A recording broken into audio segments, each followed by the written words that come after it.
श्रोतागण, आज मैं त्रिमूर्ति कैसेट के सौजन्य से एक दर्द भरी कहानी आपके समक्ष प्रस्तुत करने जा रही हूँ। कथानक इस प्रकार है। चंदनपुर गांव में एक उदयभान नाम के गडरिया थे। पहली पत्नी के मरने के बाद दूसरी पत्नी घर में आई। पहली पत्नी की 2 संतानें थी। बड़ी थी बेटी लाडो और तथा दूसरी संतान लड़का था जिसका नाम वीरभान था। उदयभान की दूसरी पत्नी का नाम निपुला था। बापन काटो कुमर को मैया रही कटाई, बहन बेचारी रोई रही नैनन नीरू बहाई।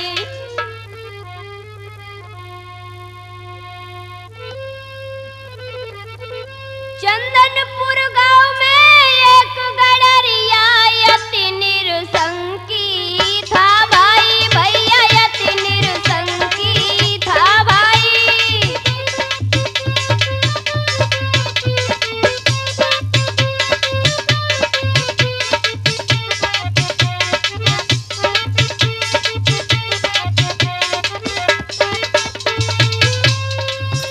इकलौता लड़का वीरभान जो भेड़े चराने नित जाई, जो भेड़े चराने नित जाई।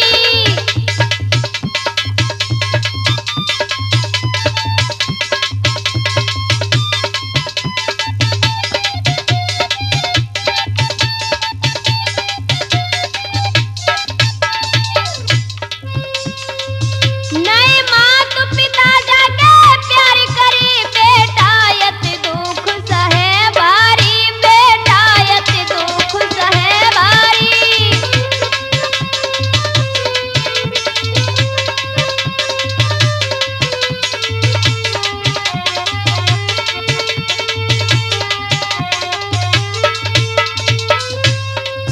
जकी बहन यती सीधी सादी, भैया से प्यार करे भारी, भैया से प्यार करे भारी।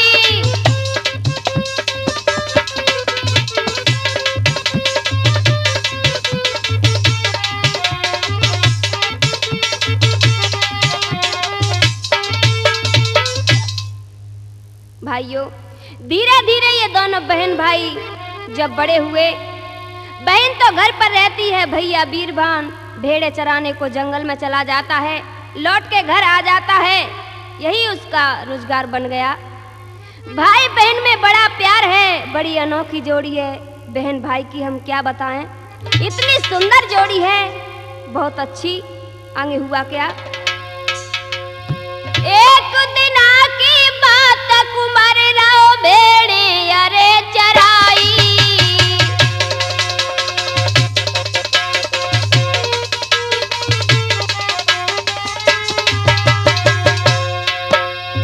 एक भेड़िया ने आकर रे अपनी ललकार सुनाई।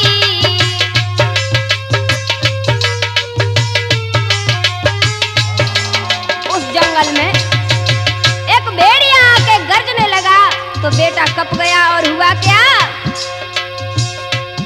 महाराज सुनत ही बेटा गाँव घबराई। तो खाऊं या भेड़न खाऊं, जल्दी दिए बताए।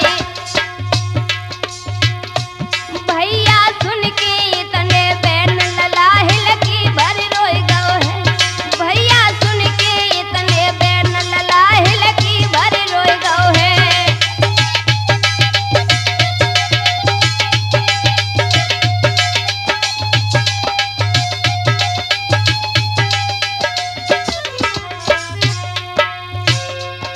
हिलकी भर रोई गओ है, पूत हिलकी भर रोई गओ है। भैया इतने सुन के बैन के भैया।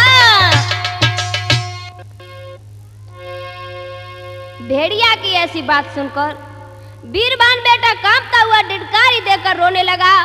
तो भेड़िया बोला, रोना बंद कर, ये बता हम तुझे तेरी भेड़ को खाएं। बेटा रो करके कहने लगा, ये तो मैं तुम्हें तभी बता सकता हूँ अपने माता पिता को पूछ करके। और क्या कहने लगा है,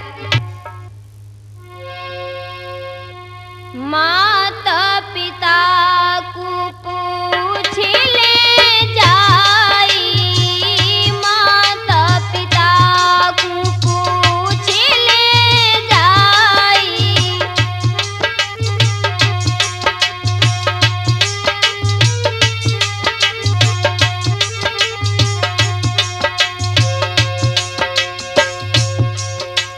माता पिता को पूछेंगे जाई, सुनो भेड़िया भाई, रामा सुनो भेड़िया भाई। बेटा कहने लगा है कि अगर तुम आज हमें छोड़ दो तो हम तुम्हें कल बता सकते हैं। माता पिता को पूछेंगे जाई, सुनो भेड़िया भाई, रामा सुनो भेड़िया भाई। तो भेड़िया कहने लगा है, सो जल्दी आइयो पास हमारे, काली खबरी मोई दियो मेरे भाई। माता पिता को पूछ ले जाई, माता पिता को।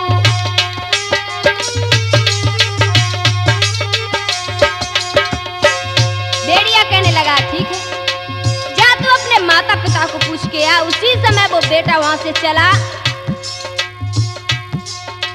सबसे पहले गौ पिता ढिंग बबुला देव बताई, रामा बबुला देव बताई।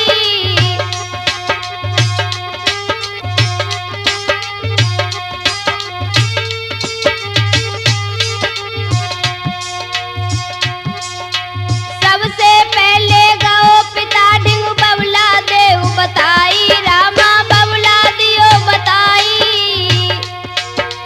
एक भेड़िया पूछे हमसे, तो ही खाऊं या भेड़ ने खाई। माता पिता को पूछ ले जाई,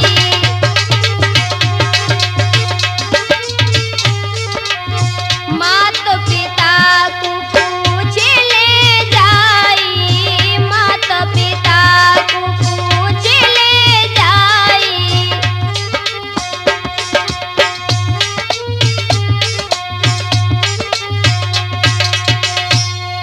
बेटा घर आके कहने लगा है, पिताजी एक भेड़िया ने जंगल में दहाड़ लगाकर पूछवाया है कि तुझको खाऊं या तेरी भेड़ को। पिताजी आप ही बताओ, मैं उसे क्या बताऊं। तो आज वो निर्दय पिता कहने लगा है, सुन। मार के कटारी तेरी गर्दन काटी, अब तो एक भेड़ न कमती घर आई जी।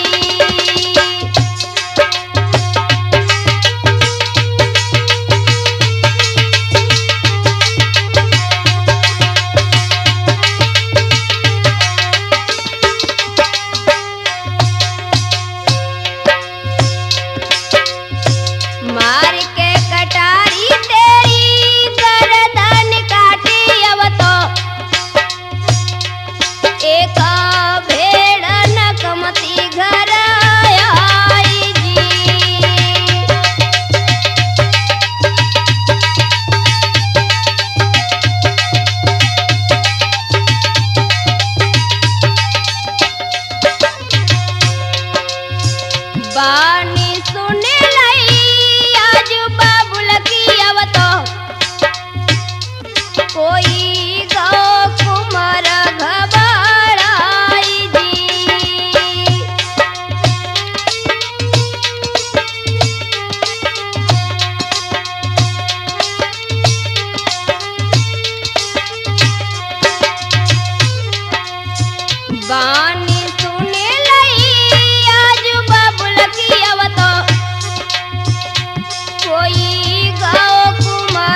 माता पिता कहने लगे हैं, सुन लड़के, मेरी भेड़ों में से अगर एक भी भेड़ कम हो गई तो तेरी गर्दन काट डालेंगे, हम तुझे कच्चा रांध के खा जाएंगे। तू उस भेड़िया से कह देना कि हमारी भेड़ को मत खा, चाहे तू हमें खा जा।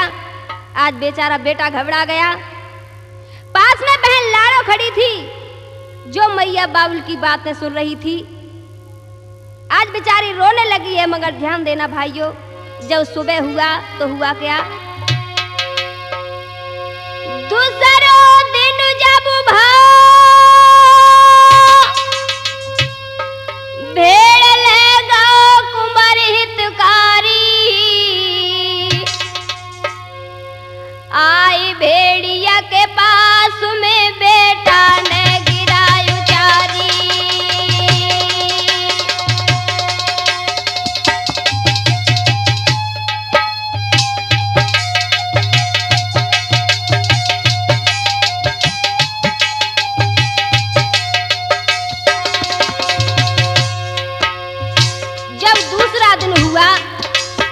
आज बेटा अपनी भेड़ों को लेकर के फिर जंगल में आया।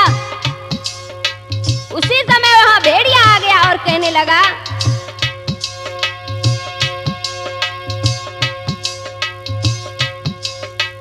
कई बाप ने बात बता तू था तू मेरे हितकारी, अरे हितकारी। तब सुन के ऐसे बेन रे छूट गई डिडकारी।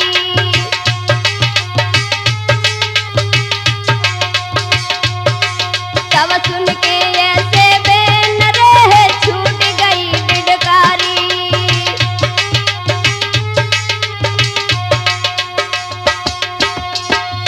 भेड़िया की बात सुनकर आज बेटा डिडकारी देकर रोने लगा और कहने लगा है, कही कुंवर ने भ्रात सुन, सुनो पिता के बेन, भेड़ छोड़ मोय खाई ले तो रोवे मेरी बहन। मेरे भाई भेड़िया, पिता ने तो कहा है कि भेड़ हमारी कमती ना हो जाए, चाहे भेड़िया तो बेशक खा जाए, चाहे भैया तू हमें खा ले। लेकिन बात यह है कि जब हमारी बहन ये बात तो सुन रही थी तो वो रोने लगी, अगर तुम मुझे खा लोगे तो मेरी बहन रो रो के मर जाएगी। इस पर भेड़िया कहने लगा है, अरे ले अपनी बहन को पूछ, तेरी कहाँ पे बहना प्यारी।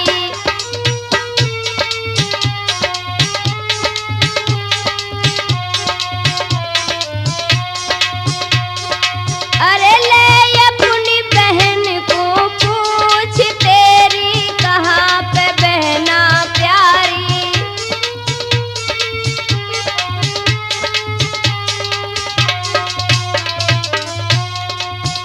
बहना को पूछ के आइए, ना घर पे बैठ रह जाइए।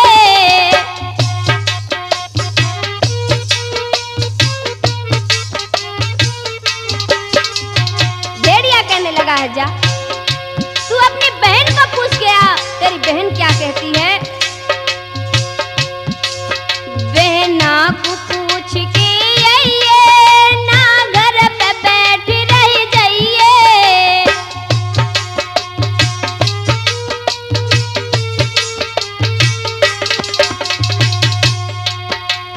अरे तू जल्दी जाके पूछ, तेरी कहाँ पे बहना प्यारी। अरे तू जल्दी जाके पूछ, तेरी कहाँ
बहना बोली भैया तू ऐसी बात मत कर, भेड़िया से जाकर तू ये कह देना कि मेरी बहन ने ये कहा है कि भेड़ों में से चाहे तू किसी एक भेड़ को खा ले, लेकिन मेरी भैया की जान मत ले।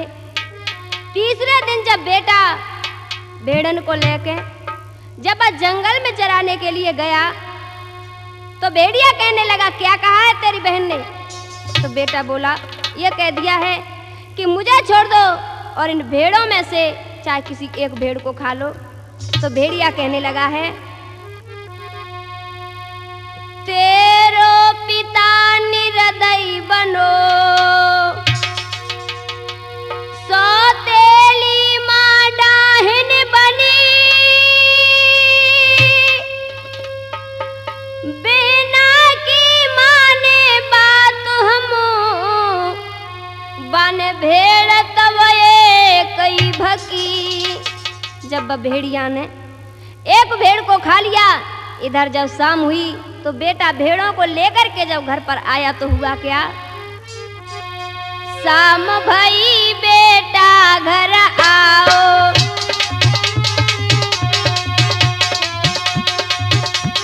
शाम भई बेटा घर आओ,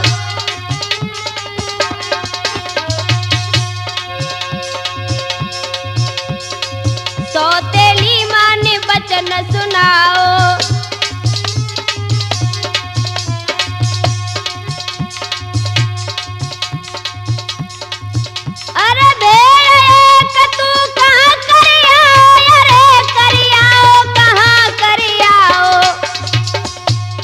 अरे बेटा ने हाल बताओ, अरे बेटा ने सब हाल बताओ।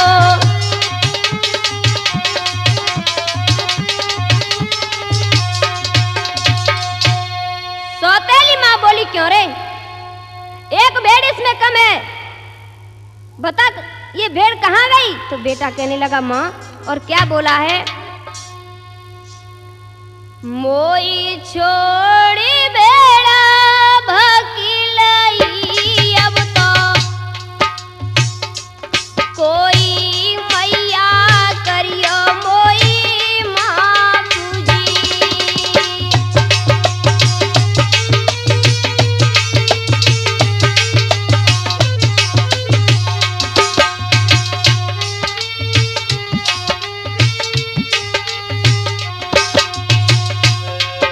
बेटा कहने लगा है माँ हमें माफ करना, उस भेड़िया ने हमें छोड़ दिया है और हमारी भेड़ को खा लिया। मोई छोड़ी भेड़ा भकीलाई, अब तो कोई मैया करियो मोई माफूजी।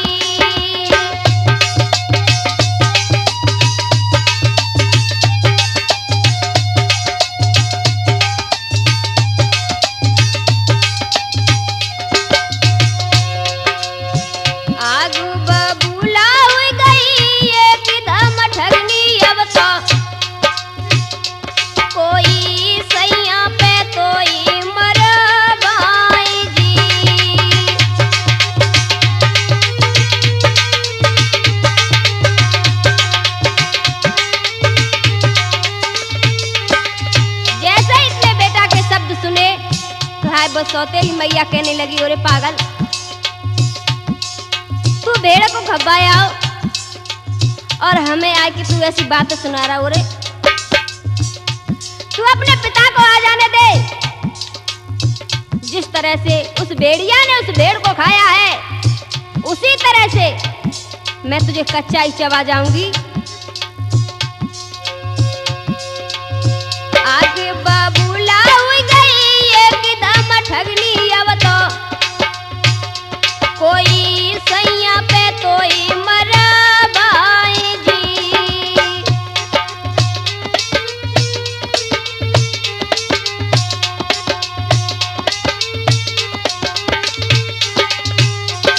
तो बेटा कहने लगा है मैया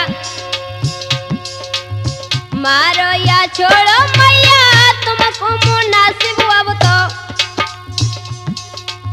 मारो या छोड़ो मैया तुमको मुनासिब, अब तो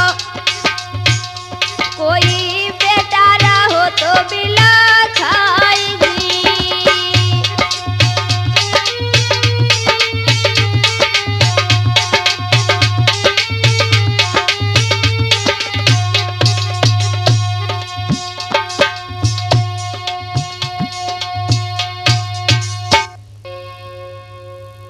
बेटा बोला मैया चाहे कुछ भी करो ये तुम्हारे हाथ में है। भाइयों शाम को उदयभान गडरिया जैसे ही घर आया तो आई वो सौतेली माँ उदयभान से कहने लगी पिया तुम्हें नहीं पता है। और क्या कहने लगी है? सुनो पति मेरी बात करी जन घात दुष्ट अन्यायी जको मांस काट के भेड़ के बदले सैया देव रघुबाई।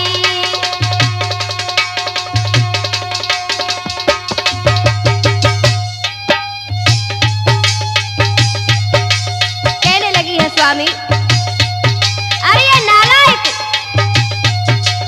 एक भेड़ को वह भेड़िया पर खपाया और देखो जीवित हमारी आंखों के सामने खड़ा है। अब ऐसा करो कि भेड़ के बदले में इस दुष्ट का मांस रंधवाओ।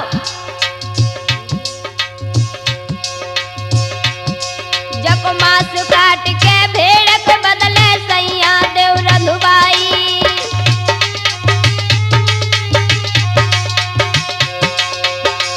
और क्या कहने लगी है? तब रहूं तुम्हारे साथ मिटे संताप सुनो चितलाई। मैं तुम्हारे साथ में तभी रह पाऊंगी जब इस लड़के को काट के रंधवाओ। तब रहूं तुम्हारे साथ मिटे संताप सुनो चितलाई। जो घर में राखो चाय रे तो पियर देव भिजवाई।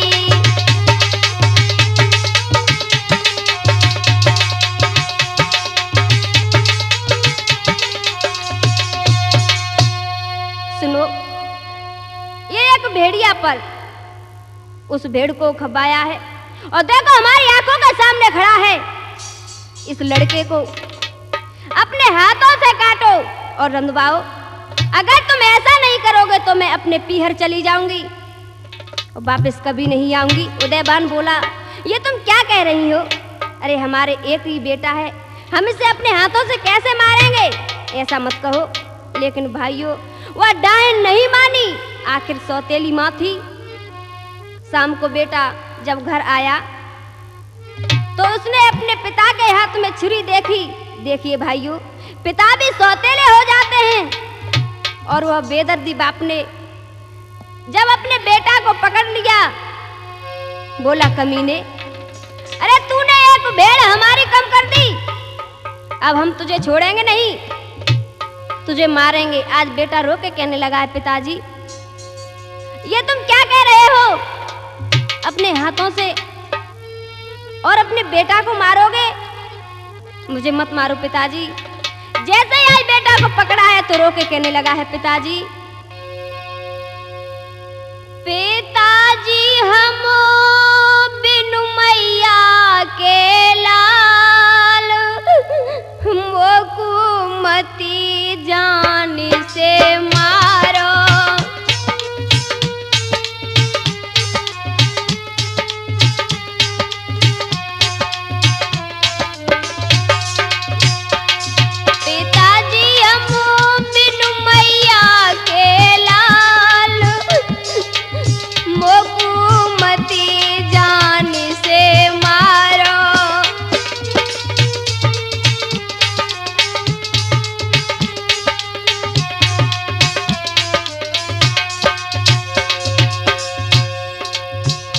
बबुलान कतरस बिचारो मैंने त्यारो कहा बिगारो। बबुलान को पिताजी हमें मत मारो हमें छोड़ दो। अरे आप ही हमें प्यार करने वाले हो और आप आप ही अपने हाथों से हमें मारोगे? नहीं पिताजी, हमें माफ कर दो। बबुलानिक तरस बिचारो, मैंने त्यारो कहा बिगारो, बबुला मती है नो मेरे प्राण, मोको मती जान से मारो।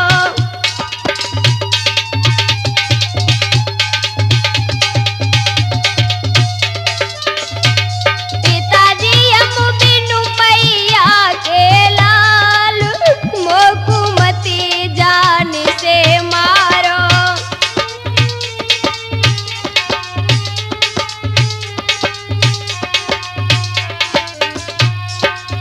इस पर वो निर्दयी बाप कहने लगा, क्या तुझे हम छोड़ दें? नहीं, पापी तेने जुल्म गुजारो, तेने घर चौपट कर डारो।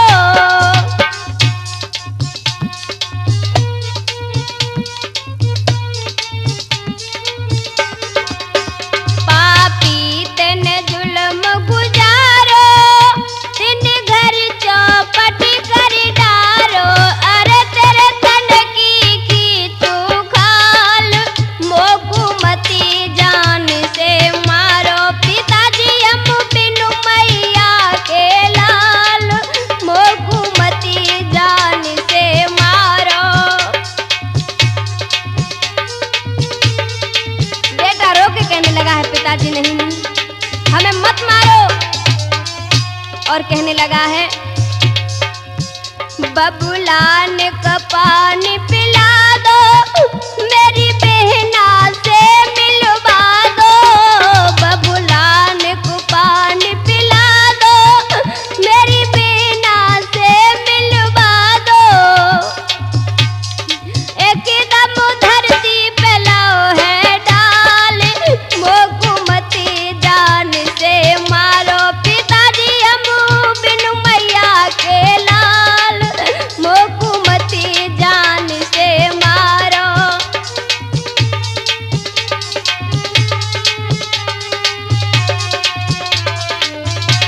पिताजी हम बिनु मैया के लाल, मोको मती जान से मारो।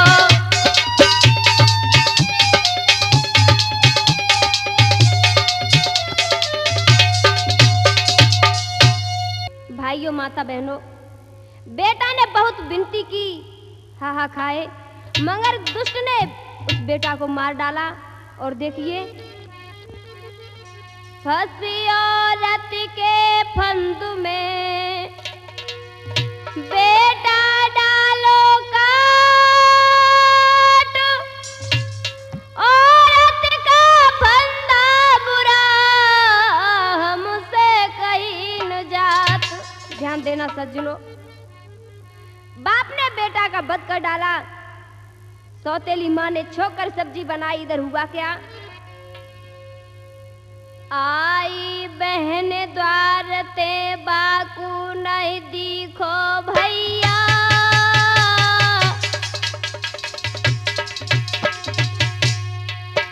सब पूछन लागी बहन बता मोय सौतेली मैया।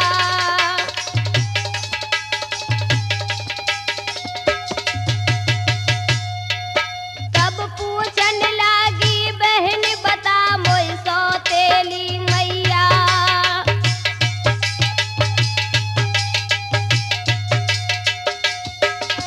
माँ भैया कहाँ है? मुझे दिखाई नहीं दे रहा है। माँ बोली कहीं खेलने गया होगा। आज मैंने इतनी अच्छी सब्जी बनाई है, आजा तू भोजन कर ले। उसी समय बहन कहने लगी है, नहीं माँ, माँ मुझे भैया के बगैर भोजन अच्छा नहीं लगता है। अरे बिरन कहाँ गाओ हमारो है माँ, अरे बिरन कहाँ गाओ हमारो है। तब सौतेली मैया ने ये तो बचन उचारो है।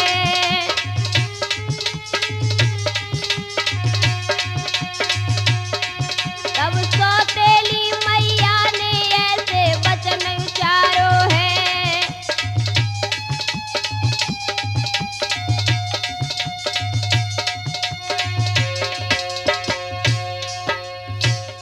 खेल रहा होए गो लड़पन में,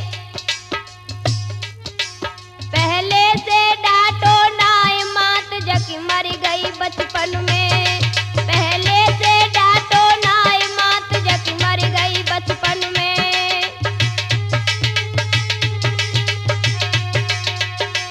पहले से बापू डांट नहीं लगाई और उसे समझाता कौन, उसकी मैया तो बचपन में ही मर गई, तू उसके लिए क्यों मरी जा रही है, ले भोजन कर ले, और नहीं अगर तू भोजन नहीं करती है तो सुन, अरे निकल तुम दोनों कहूँ जइयो और गिरो भाड़ में जाए न मुखड़ा हमको दिखलइयो,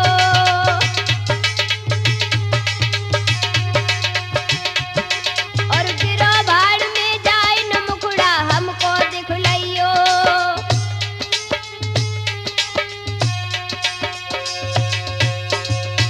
अब तो सुन के इतने बहन हिलकी दे रोई गई है, अब तो सुन के इतने बहन हिलकी दे रोई गई है।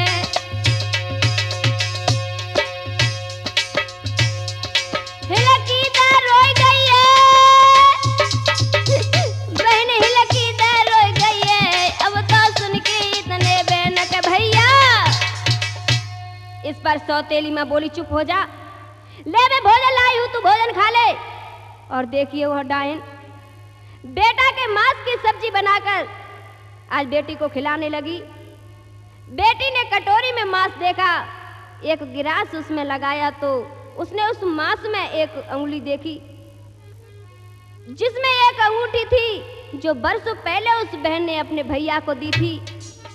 हाय हाय, बहन ने जैसे ही उसे देखा तो छक्का छूट गए, आंखों से आंसू बहने लगे। और हुआ क्या, बाप ने काटो बेटा मैया ने छोको, अब तो कोई बहन रही बिला खाई जी।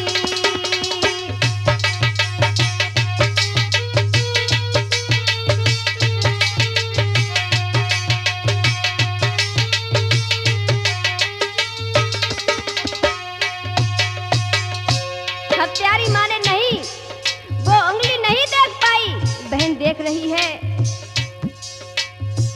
बाप ने काटो बेटा मैया ने छोको, अब तो कोई बहन रही बिला खाई जी।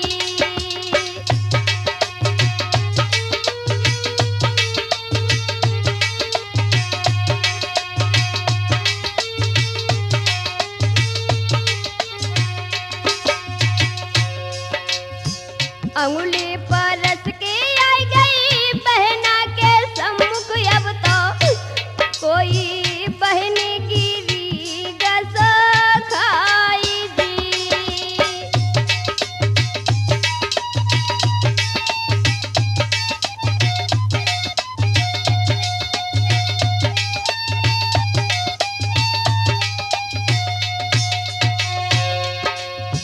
अंगुली पर रस के आई गई बहन के सम्मुख, कोई बहन गिरी गस खाई जी।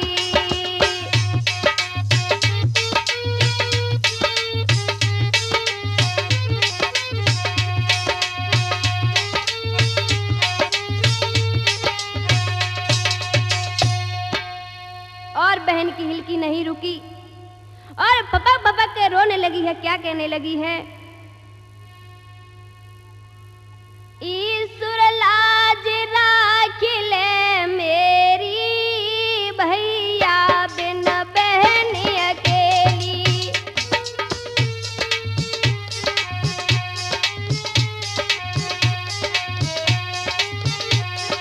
ईश्वर लाज राखिले मेरी भैया बिन बहन अकेली।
तरह से रो रही है। विचार करती है आज इस उंगली को मैं गंगा जी को ले जाऊंगी और गंगा स्नान करवा के भैया की आत्मा की शांति के लिए, उद्धार के लिए उपाय सोचूंगी। ऐसा विचार कर आज वो गंगा को चली है। लाडू बहन रोती जा रही है। भैया की लेके अंगूरिया गंगा को चली, भैया की लेके अंगूरिया गंगा को चली।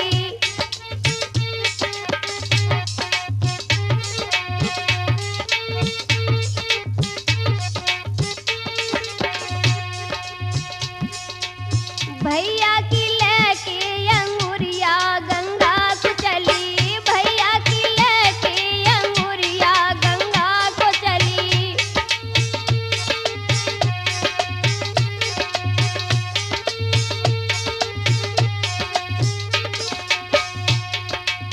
बिलखती जाती है बहन अकेली, बिलखती जाती है बहन अकेली।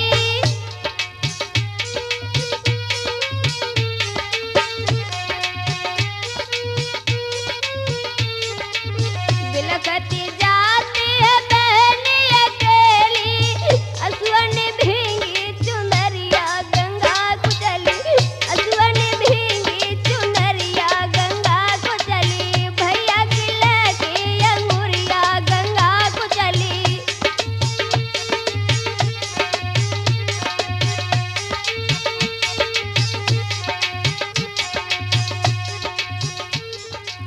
भाई बहन का प्यार है ऐसा, भाई बहन का प्यार है ऐसा।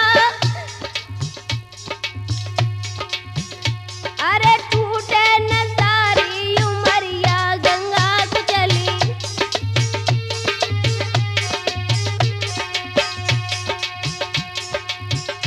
अरे टूटे न सारी उमरिया गंगा को चली। भैया की लेके अंगूरिया।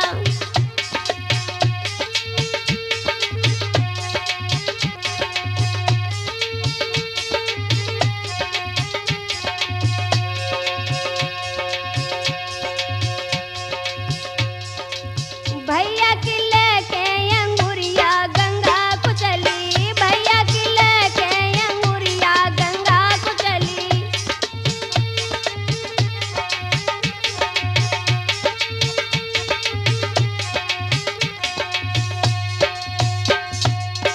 भाइयों गंगा जी पर जाकर बहन ने अंगुली को लेकर दार में पहुंची और हुआ क्या?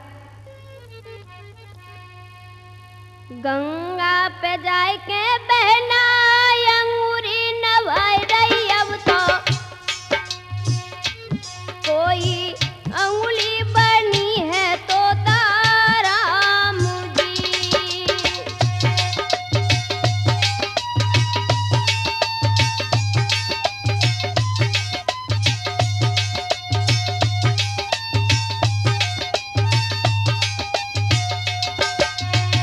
गंगा पे जाके बहना अंगूरी नवाई रही। अब तो कोई अंगुली बनी है तो तारा मुझी।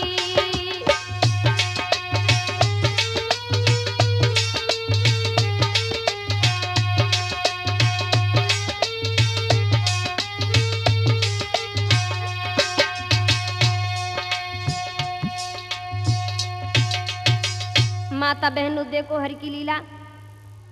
बहन अंगुली को स्नान करवा रही थी गंगा जी में। उसी समय ऐसी लहर आई, ऐसी लहर आई कि अंगुली जल में बहकर आगे चली और तोता बन गई। तोता बनी अंगुली उड़ी गई, बनी उड़ाता में बात कही, बहन सुनी मेरी रे।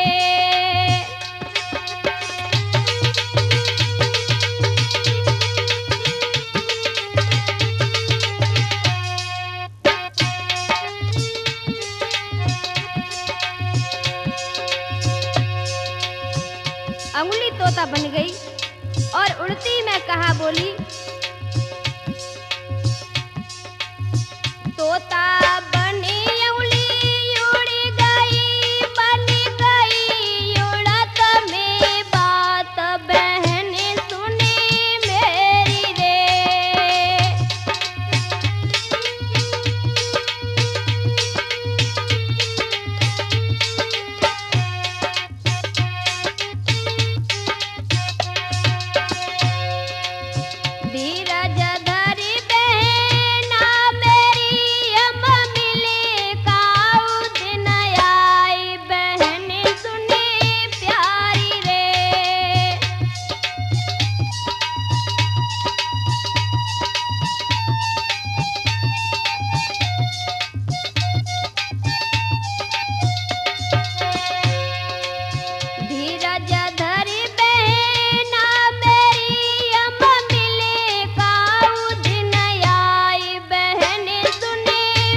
एक दिन मैं तुझसे अवश्य मिलूंगा।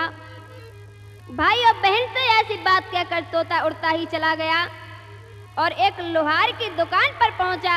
लोहार नाना प्रकार के औजार बना रहा था। तोता ने उसी समय एक आवाज लगाई, क्या? बाप ने काटो बेटा, मैया ने छोको अब तो कोई बहन न भायो गंगा जाई जी।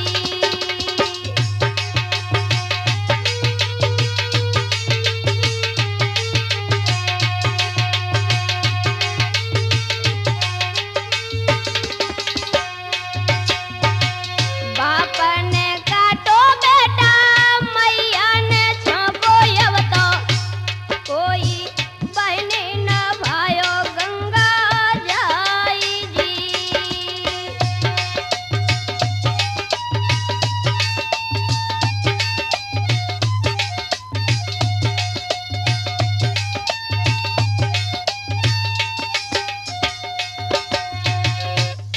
इतने शब्द जो तोता के सुने तो लोहार का ध्यान तोता की तरफ गया। लोहार बोला, तोता भाई ये शब्द जो तुमने कहे ये दोबारा कहो। तोता बोला, कह तो देंगे मगर हमारी एक शर्त है। आप हमारे लिए 4 तकुआ इतने पैने बनाओ कि हम ऊपर से नीचे को डालें तो पत्थर क्या लोहे में भी छेद हो जाए। लोहार बोला, ठीक है भैया हम बना देंगे, लेकिन तुम जो बात कह रहे थे वो दोबारा कहो। तो तोता क्या कहने लगा है, बाप ने काटो बेटा, मैया ने छोको अब तो कोई बहन रही बिना भ्रात जी।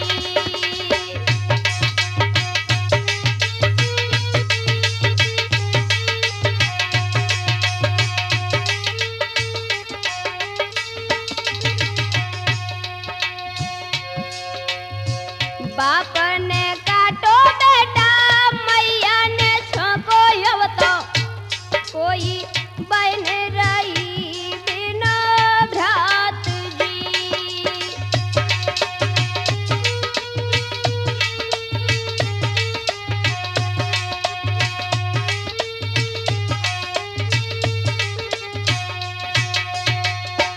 लोहार ऐसी बात सुन के बोलो, भैया हम मतलब नहीं समझ पाए, इसका मतलब क्या हुआ? तब तोता बोलो, सुनो, हम इंसा तुम समहिहते बबुला निदो मोई काट है। मैया सोतेली ने मासु मेरो बीरन दो तबु छोक है। बहना मेरी को परसिबाने दीनों जुल्म गुजार है। बहना ने अंगुली लगी तब हनवाओ गंगा पार है। भाई लोहार, मेरे मांस की सब्जी बहना के पास आई, उसमें मेरी अंगुली थी। जो बहन ने देखी उसे लेकर मेरी बहन गंगा पर आई और मुझे स्नान करवाया और मैं उसी समय अंगुली का तोता बन गया। लोहार सब कहानी समझ गया। उसने उसे 4 तकुआ बना दिए। अब तोता वहां से उड़कर एक दर्जी की दुकान पर बैठा और क्या कहने लगा, बाप काट दो बेटा, मैया रान रही अब तो कोई बहन रही बिला खाई जी।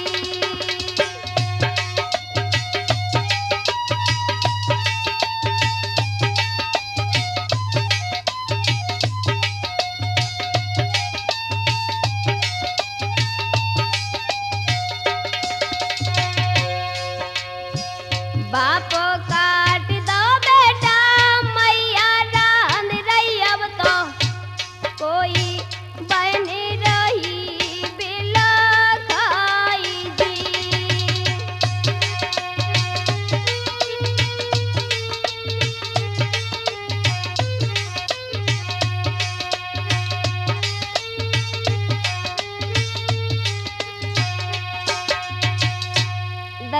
भैया तोता, हम तेरी बात समझ नहीं पाए, दोबारा कह। तोता बोला दोबारा तो हम कह देंगे, मगर हमारी एक शर्त है, अगर तुम हमारे लिए एक थैला बनाकर हमें दे दो तो हम दोबारा कह देंगे। दर्जी बोला ठीक है भैया, हम तुझे थैला बना के दे देंगे, लेकिन तू दोबारा बोल। उसी समय बाप काट दो बेटा मैया ने झोंको अब तो। तोता बोलो बाप काट दो बेटा मैया ने झोंको अब तो, कोई बहन न भायो गंगा बीच जी।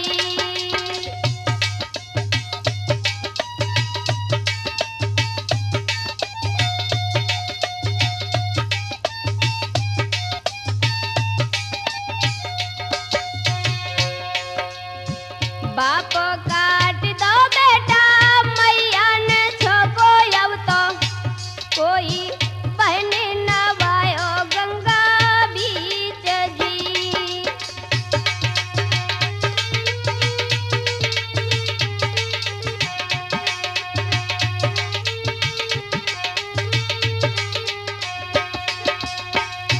आज तोता के ऐसे शब्द सुनकर उसे एक झोला बना के दिया तो तोता उसमें तकुआ रखकर वहां से उड़ा और एक सुनार की दुकान पर पहुंचा। उसी समय वहां पर आवाज देने लगा है, बाप ने काटो मैया ने रांधो अब तो, कोई बहन रही थी बिला खाई जी।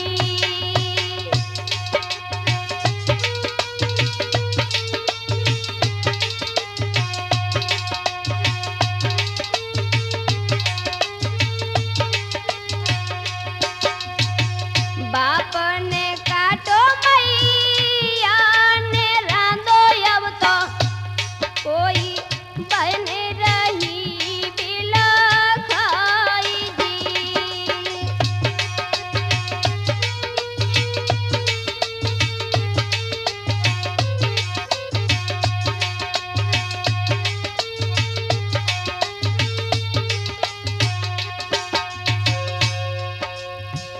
कोजुरो में साँझ सवेरे, कोजुरो में भुरारी रात,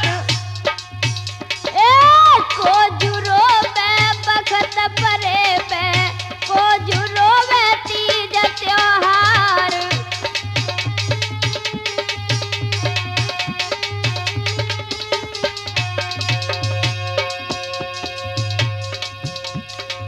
मैया रोवे रे साँझ रे सवेरे, दुखिया से सगे भुरारी रात। भैया रोवे बखत परे पे, बहना रोवे तीज त्योहार।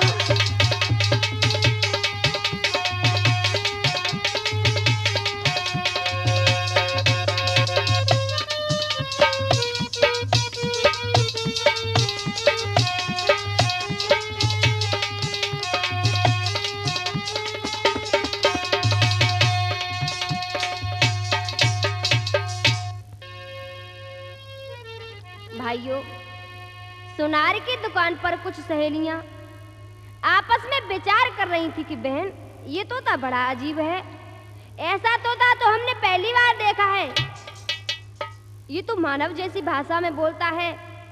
सुनार बोला भाई तोता, हमने तेरी बात को समझ नहीं पाया, तू दोबारा बोल।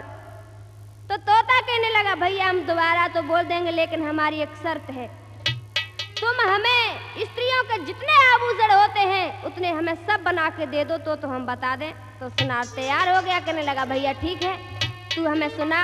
उसी समय तोता क्या कहने लगा है, उसकी आंखों में आंसू आ गए और बोला बाप काट दो बेटा मैया ने रांधो अब तो, कोई बहना रही बिला खाई जी।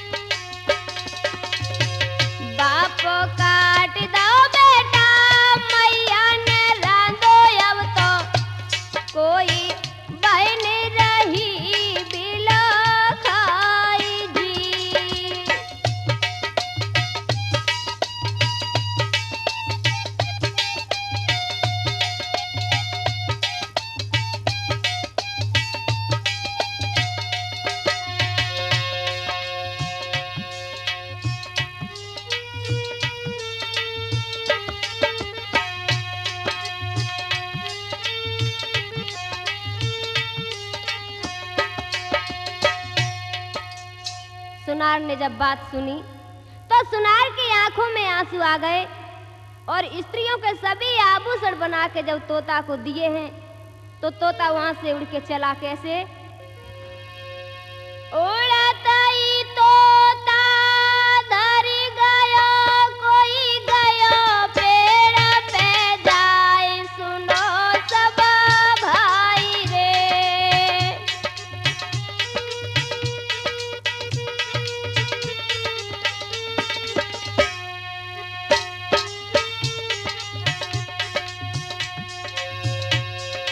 उड़ता ही तोता धरी गयो, कोई गयो पेड़ पे जाए, सुनो सब भाई रे।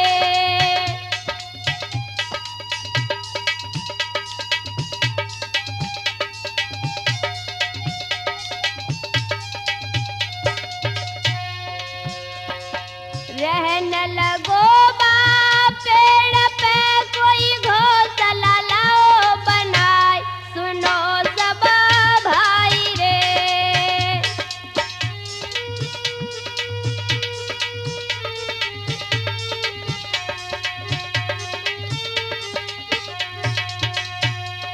रहने लगो बा पेड़ पे, कोई घोंसला लाओ बनाए, सुनो सब भाई रे।